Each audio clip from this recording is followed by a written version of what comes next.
Fala galerinha do nono ano, sejam bem-vindos a mais uma aula de língua portuguesa. Comigo, professor Gersonias. Vamos para o slide, gente, vamos conferir qual é o nosso tema da aula de hoje. Belezinha? Creio que o slide já esteja aparecendo para vocês. E o tema, variação linguística em romances, certo? A gente até teve uma aula de variação linguística durante esse período. Eu até falei sobre os níveis de linguagem. Hoje a gente vai ter uma abordagem um pouco diferente, mais até direta, mais relacionada ao gênero, né, de hoje, que é justamente fragmento de romance. Lógico que a gente não está olhando aqui um romance na íntegra, né, nem dá tempo para tudo isso. Mas vamos lá, conteúdo, variação linguística e romance. Ou melhor, fragmento de romance, né, um trecho de toda uma obra, né. Lembrando, gente, que o romance não quer dizer sempre uma história, né, que vai ter lá dois personagens que são apaixonados um pelo outro, não. Né? O romance é quando se trata, né, de um enredo que conta a história de vida de um protagonista, né, de um personagem em si, certo? Então, não precisa ser sempre romance romântico. Né? Existe o romance, que é justamente essa história de vida de algum personagem. Belezinha? Então, vamos lá. Esse meme aqui, gente, é meme, viu? Troque a gíria das ruas para elegante língua portuguesa. Ok? Até porque a língua portuguesa, na minha opinião, ela é elegante em vários níveis de linguagem. Ok? E ainda mais os níveis, né, mais regionalistas. Esses é que são mais bonitos mesmo. Né? Quem não gosta, né, de ouvir os sotaques, né, de algumas regiões do Brasil, né? São bem interessantes. Alguns nomes, né, alguns substantivos diferentes, né, que a gente usa para se referir a alguns objetos, algumas coisas em geral também. Né? A gente sempre tem aquela aulinha de variação linguística, fica lá, a tangerina, a bergamota, enfim, né? Sempre tem essas aulinhas assim, né? Bem divertidas, enfim. Porque é bem legal, a língua, é a riqueza da nossa língua portuguesa, certo? Mas aqui esse meme, né, eu encontrei ele até naquelas páginas de memes mesmo. Ele mostrando, né, a gíria das ruas, né, aquilo que você utiliza geralmente, né? E tem coisas que nem é gíria de rua aqui, né? Mas a gente vai observar, né, esse nível de linguagem, uma modalidade talvez mais coloquial com uma modalidade mais culta, né? Olha aqui, ele começa com esse se pá, né? Se pá, se porventura, né? Se pá, isso acontece, que a gente não fala assim, né? Eita, se pá, acontecesse isso, né? Se porventura. Então você pode fazer essa troca, né? Se você quiser sair aqui do nível coloquial para ir para o nível mais culto, né? Lembrando, aqui eu já estou considerando que vocês lembram da aula dos níveis de linguagem. Um coloquial é um informal, aquele que é o mais popular, que a gente não precisa frequentar a escola para conhecer, né? Já o formal, o culto, né? A gente já precisa ter uma frequência na escola maior para a gente aprender esse nível de linguagem, né? Que tem mais regras de acordo com a gramática, com os livros de gramática que a gente estuda, certo? Olha o pode crer, né? Quando você está lá conversando com alguém, né?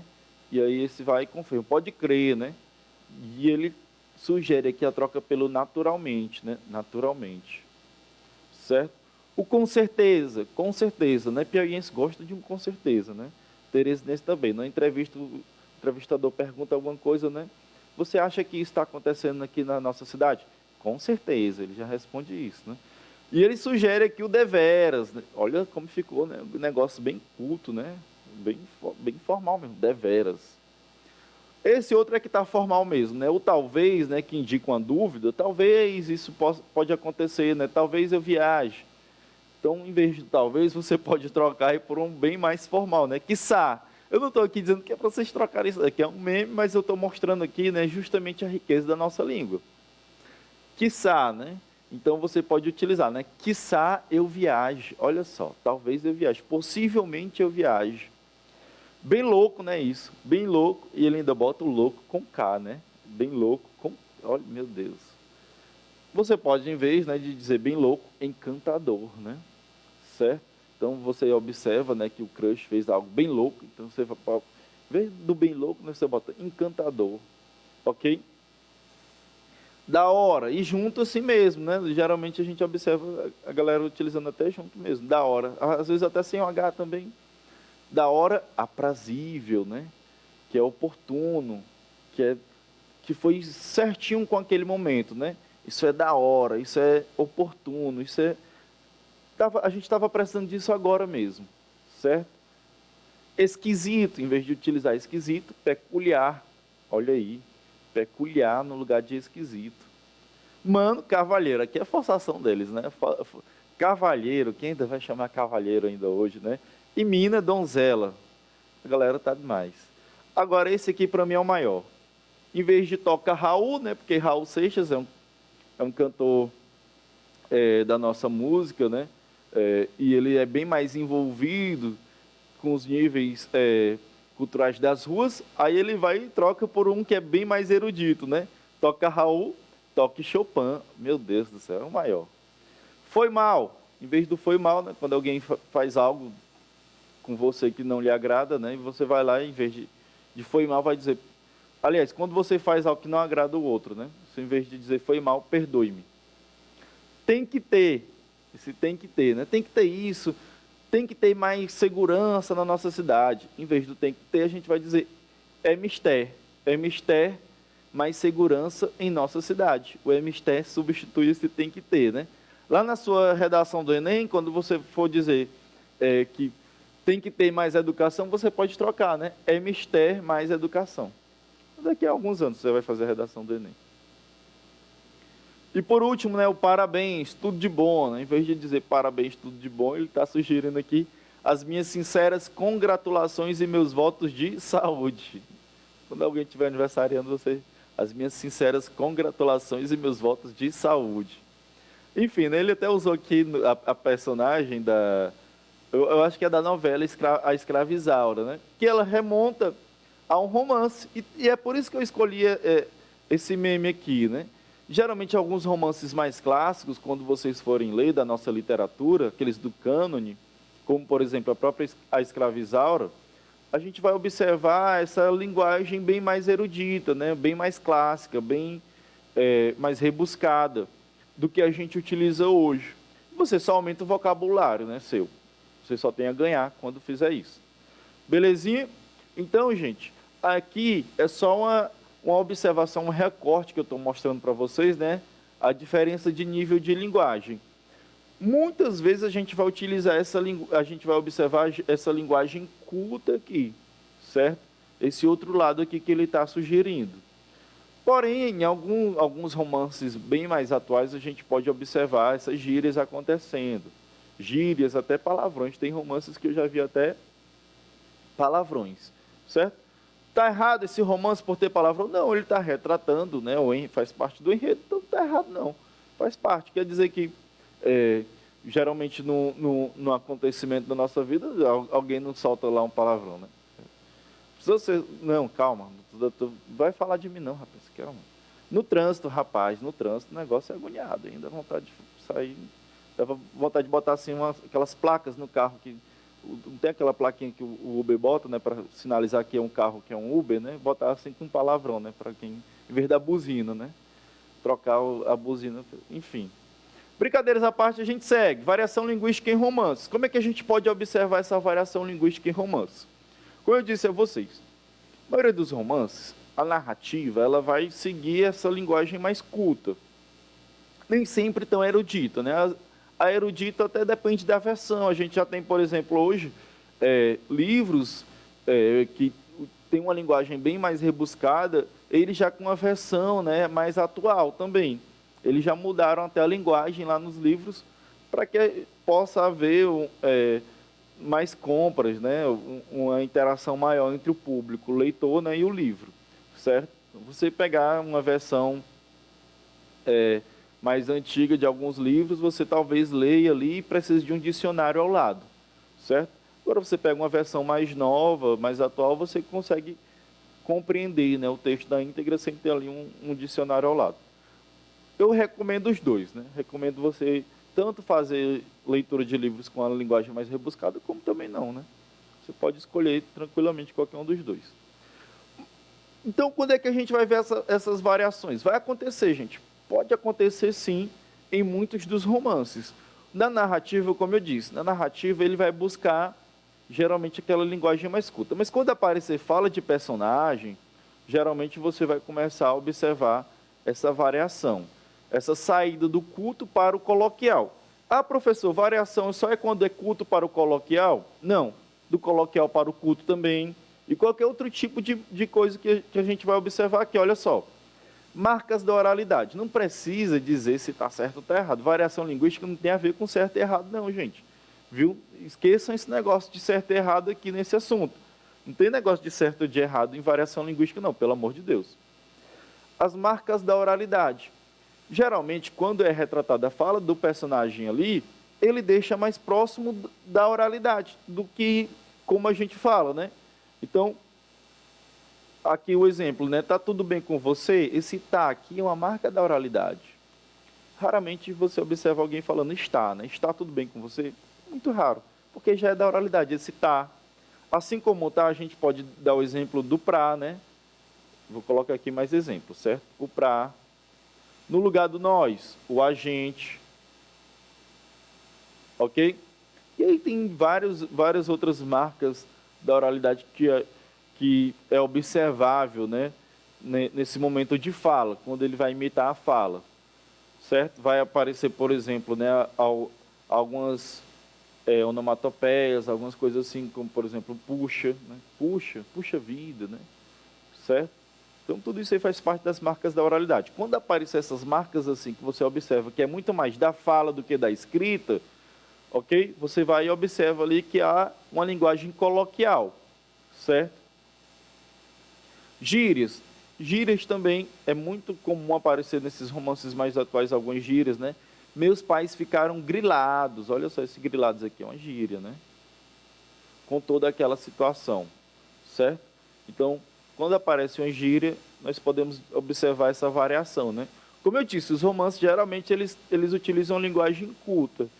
Mas isso não impede de um momento ou outro, né, alguns trechos ali dentro do próprio romance, dentro da própria história escrita, né, aparecer algumas dessas variações aqui mais para coloquialidade, certo? Então é o que nós observamos aqui, né, nesse trecho aqui, grilados. Regionalismos, ou seja, aquelas, talvez, né, aqueles substantivos típicos de uma região, né, aquelas marcas linguísticas típicas de uma região. Veja só nesse exemplo aqui, ó. Na minha sala havia muitas gurias. Então nós vamos observar a aparição desses gurias aqui, né? De um autor talvez mais gaúcho, né? Ou então de alguém que queira retratar uma história lá no Rio Grande do Sul. Você pode escrever um livro aqui de uma história lá do Rio Grande do Sul e utilizar essa marca linguística lá do Rio Grande do Sul, certo? Mesmo você sendo piauiense, teresinense, nordestino. Chavões populares, né? Chavões são como parecido com ditados, né? Aquelas, a gente pode dizer assim, né? Aquelas expressões bem populares. Olha só aqui o exemplo. Passou a noite sentindo dor de cotovelos. Esse dor de cotovelos aqui é um chavão mais popular, né? Em vez de ciúmes, utilizou dor de cotovelos, né? O dor de cotovelo aí significa, né? A mesma coisa que ciúmes, é o mesmo sentido, né? Passou a noite sentindo ciúmes. Certo? Vícios de linguagem, ele andava tipo como quem estava doente, né? Esse tipo aqui, o tipo assim, né? Tipo, tem gente que vai e volta ali, a cada segundo ele usa um tipo, né? Tipo, como nessa frase aqui, viu? Então, tipo, isso acontece às vezes. Estou aqui querendo, né, forçar a barra. Foi mal aí, galera, foi mal. Ficou meio forçado, não foi? Enfim, vamos seguir. Então, gente, quando aparecer coisas assim, você pode observar que o romance ele sai da linguagem culta para coloquial. Pode ter um romance quase que todo coloquial, professor? Pode. Não me veio aqui a memória nenhum, viu, gente? Por exemplo, quando eu fui planejar essa aula, eu fui logo correr atrás de Diário de um Banana. Porque Diário de um Banana é um romance, apesar, né, de a escrita dele ser várias páginas ali que imitam, né, um diário, mas ele é um romance também. E aí eu deixei logo no Diário de um Banana, né? Um garoto escrevendo no diário dele, certamente vai ter muita coisa da coloquialidade. E aí eu quebrei a cara, né? No bom sentido. Cheguei lá e olhei, quase não tinha nada de coloquial, né? Eu li várias páginas lá que eu tenho. Nunca li o Diário de um Banana na íntegra, viu, gente? Perdão. Eu sei que vocês gostam muito, muitos alunos que eu conheço, sempre na sala de aula tem lá um aluno com Diário de um Banana para ler, certo? E aí eu terminei dando uma olhada lá nas páginas que eu comprei para ler, nunca consegui ler todo, desculpa aí. Mas eu fui olhando e, meu Deus, eu estava quase acabando o livro e não encontrava coisa coloquial. Enfim, deixa quieto. Vamos para frente, vamos praticar agora o nosso assunto, né? O nosso tempo já está indo embora, então a gente vai praticar o assunto. Vamos observar aqui dois textos assim bem diversificados, dois fragmentos de romance. Um mais canônico, ou seja, você vai observar uma linguagem mais erudita, e outro, né, menos canônico, outro mais atual. Questão. A primeira questão aí traz um trecho do romance Dom Casmurro, né, de Machado de Assis. Nós vamos fazer a primeira leitura. Esse aqui é bem mais erudito. Você vai observar uma linguagem assim bem mais diferente, né? Ele diz o seguinte: não consultes dicionários, Casmurro. Não está aqui no sentido que eles lhe dão, mas no que lhe pôs o vulgo de homem calado e metido consigo. Certo? Deixa eu reler esse trecho aqui, vamos lá, vamos reler de novo. Não consultes dicionários. Casmurro não está aqui no sentido que eles lhe dão, mas no que lhe pôs o vulgo de homem calado e metido consigo. Dom veio por ironia, para atribuir-me fumos de fidalgo. Tudo por estar cochilando. Também não achei melhor título para a minha narração. Se não tiver outro daqui até o fim do livro, vai este mesmo. O meu poeta do trem ficará sabendo que não lhe guardo rancor. E com pequeno esforço, sendo o título seu, poderá cuidar que a obra é sua. Há livros que apenas terão isso dos seus autores, alguns nem tanto. Tem até um trecho meio metalinguístico aí, né, esse trecho do romance Dom Casmurro. Ele está iniciando mais ou menos a obra, esse trecho é bem no iníciozinho do livro dele, né, Dom Casmurro, de Machado de Assis. A gente sabe que o nome do Dom Casmurro mesmo, Bentinho, né, como é retratado na obra. E aí ele está explicando, né, esse nome Casmurro, de onde veio, né? Porque ele até utilizou como título do próprio livro, Dom Casmurro. O narrador é o próprio personagem. E ele está explicando o sentido de Casmurro. Ele fala, ó, não consulte os dicionários, não procure, né, nos dicionários. Casmurro não está no sentido que eles lhe dão, que os dicionários dão, mas no que lhe pôs o vulgo de homem calado e metido consigo, né? É o caso dele. Ele pegou esse nome Casmurro porque ele é calado e metido consigo. Nos dicionários você vai ver lá teimoso, por exemplo, né? Como Casmurro é, né? E ele ainda fala, né? Esse dom aqui, né, veio por ironia, né? Porque atribuem a ele, né, ele diz aqui, né, fumos de fidalgo, né? Como se ele fosse alguém rico, né? Por isso, não é o Casmurro, né? Como ele é bem vestido, né, parece ser rico, né? Olha o Dom Casmurro ali passando, né? Enfim, a gente não tem... Tem aquela brincadeira, né, que você chama uma pessoa por um apelido, ele diz, me respeite, né? Isso não, e você vai, tá bom, senhora isso, ou senhor aquilo, né? É o que fizeram aí com Dom Casmurro. Vamos às perguntas aqui, né, sobre o fragmento lido. Selecione a correta ou as corretas. O uso da palavra Casmurro não é tão frequente na atualidade. Certo ou errado? É frequente ou não na atualidade, Casmurro? Você chama geralmente alguém de Casmurro? Ei, Casmurro. Não, né, gente? Raramente você se refere a alguém por esse nome, né? Veja só que até na época, o que o texto me deixa de indício, que até na época Casmurro não era uma palavra tão usada. Porque ele já diz assim, não consulte os dicionários. Se você não conhece a palavra, não vá atrás do dicionário para saber o que é Casmurro, não. E aí ele vai e explica, Casmurro aqui, o sentido é este, né? Ele traz o próprio sentido. Então eu acho que Casmurro não é um adjetivo que se usava frequentemente, mesmo na época. Olha que esse romance aqui ele foi escrito lá por cerca de 1880, certo? Olha aqui o próximo. O trecho lido faz uso da modalidade culta da língua. Sim. Todo o trecho, gente, ele faz uso da modalidade culta da língua. Veja que ele busca respeitar as normas gramaticais. Veja que ele busca utilizar, né, a ortografia também correta de cada palavra. Ele sai, né, de regionalismos, ele evita aí, né, coloquialismos, certo? Então, a gente observa que a modalidade culta da língua ela predomina. Acho que ficaria até melhor, né? O trecho lido, né, faz uso predominantemente da modalidade culto da língua. Ficaria ainda melhor para a resposta, mas a gente vai considerar que sim, certo? Até porque Machado de Assis, né, dizer que não é modalidade culto da língua é complicado, hein? A palavra fidalgo trata-se de uma gíria. Veja só que ele diz assim, ó, Dom veio por ironia, para atribuir-me fumos de fidalgo. Será se fidalgo é uma gíria? Será se é um apelido, né? Fulano é fidalgo, é uma gíria isso daí? Não, gente, fidalgo, essa palavra não é uma gíria. Fidalgo é justamente para indicar, né? Filho de alguém, certo? Filho de algo. Para indicar, né, que aquela pessoa ela vem de uma família que tem posses, né? Que tem riquezas. Então, nunca foi uma gíria, hoje é até um substantivo composto. A gente estudou, né? Está com um mês e meio praticamente que a gente estudou esse assunto. Então, não trata-se de uma gíria, certo? Ok? Então, tem aí, né, as nossas corretas apenas 1 e 2. No gabarito, eu tinha colocado, né, e eu mudei, acho que vai aparecer a terceira como correta. Quer ver? Ó? Desconsiderem, viu? Desconsiderem essa aqui como correta, estou dizendo. Porque eu tinha colocado o inverso, né? A palavra fidalgo não trata-se de uma gíria. Aí depois eu mudei, tirei o não e deu nisso. Enfim, desconsiderem. Só estão corretas a 1 e a 2. Ok? Fidalgo não é uma gíria. Próxima.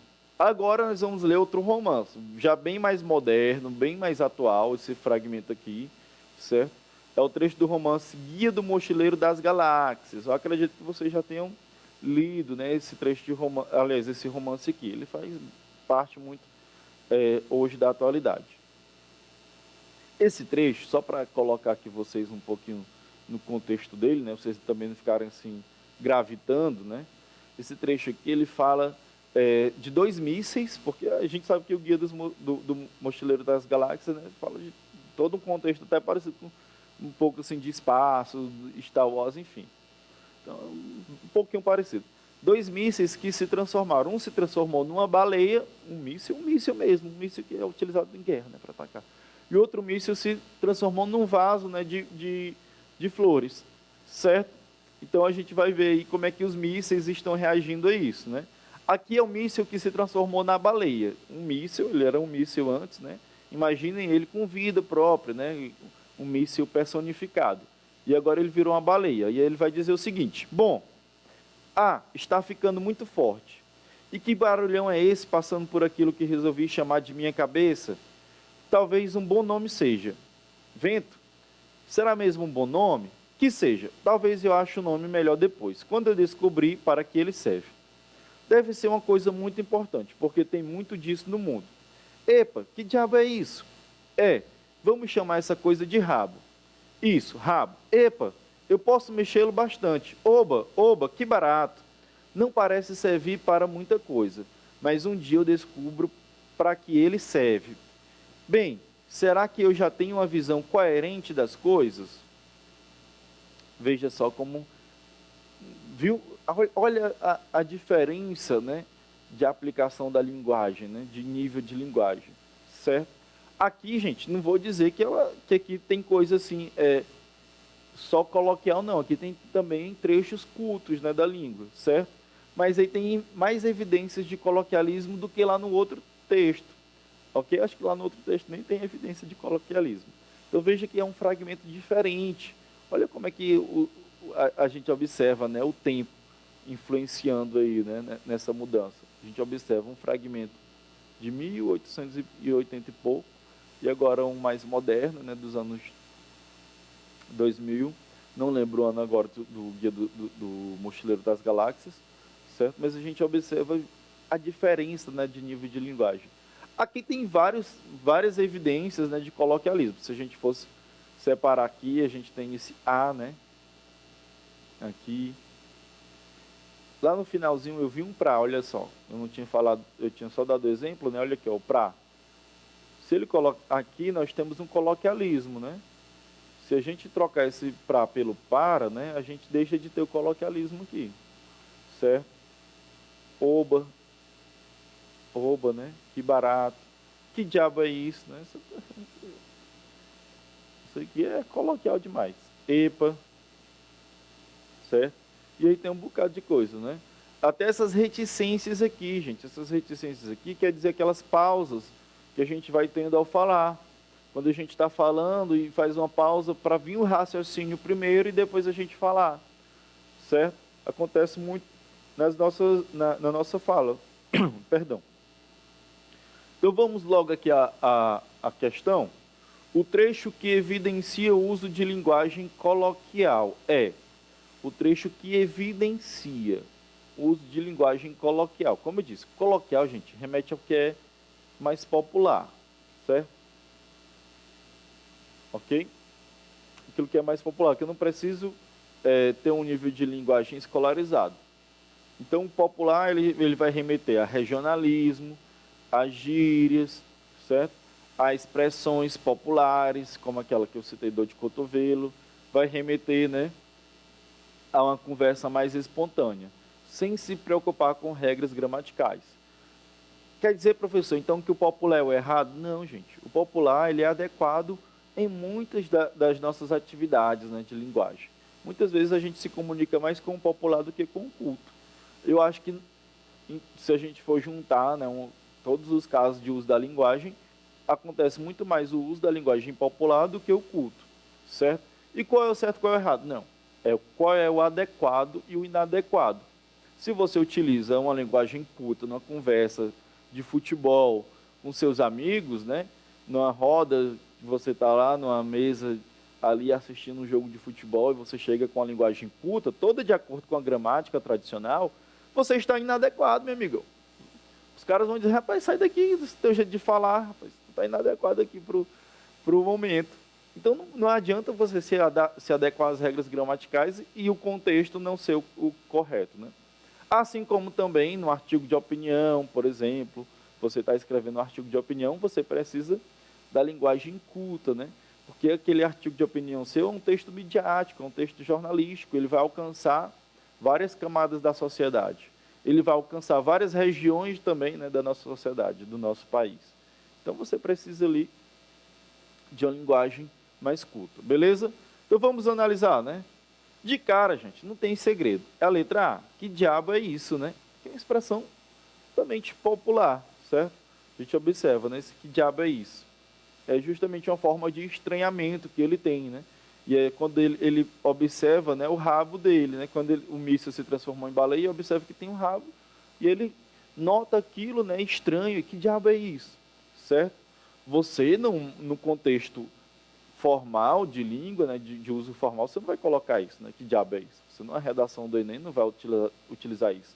Vamos supor, né, que daqui a alguns anos você vai fazer uma palestra, né, sobre ambientalismo, tipo a Greta Thunberg, né? Você vai lá fazer uma palestra, né? Você vai dizer, que diabo é isso que está acontecendo no mundo? Não, você vai evitar esse tipo de construção lá, certo? Tudo bem, você pode até estar revoltado. Então, de cara é a letra A, certo? Letra A aqui é a correta. Está ficando muito forte, se tivesse tá, poderia ser essa daqui, mas acho que está tudo tranquilo. Não parece servir para muita coisa, se tivesse para, tudo bem, né? Mas veja que tem o para aqui. Deve ser uma coisa muito importante. Tudo ok também nessa letra D. Então, correta letra A. Galerinha, obrigado. Até a próxima aula. Valeu, abraço.